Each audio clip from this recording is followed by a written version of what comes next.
Сөз депутат Перуашев Азат Тұрлыбекұлына беріледі. Рахмет, құрметті Ерлан Жақанұлы. Ақ Жол фракциясының премьер-министр Бектеновке депутаттық сауал.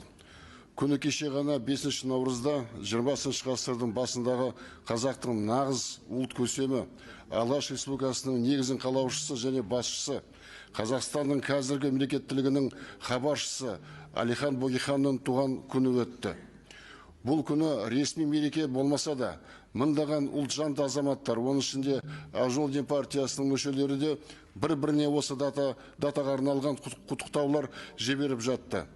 2016 жылы Алихан Бөкейханның 150 жылдығы ЮНЕСКО бас ассамблеясының шешімі негізінде дүниежүзілік деңгейде атап өтілгені белгілі. Сонда да ескі Қазақстанның билігі Алихан Бөкейхан мен Алаш Республикасының аттары мен істерін үнсіз қалдыруға тырысып, аталған мерейлі іс-шараларды лайықты түрде өткізуден бас тартты.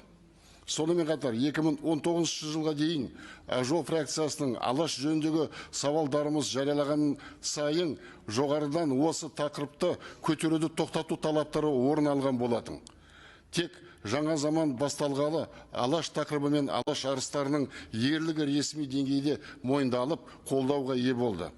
Келе жатқан 2026 жылы Алиханның 160 жылдығының қарсаңында Ақ Жол партиясы үкіметке осы жол бұл мерейлі датаның лайықты бағдарламасын даярлауды ұсынуда.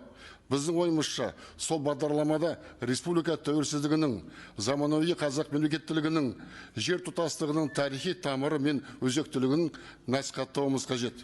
Сонымен қатар 20 ғасырдың басында азаттық пен жер тұтастығы үшін күрескен Алаш орда арыстарының тарихи орнында көрсеткеніміз жөн.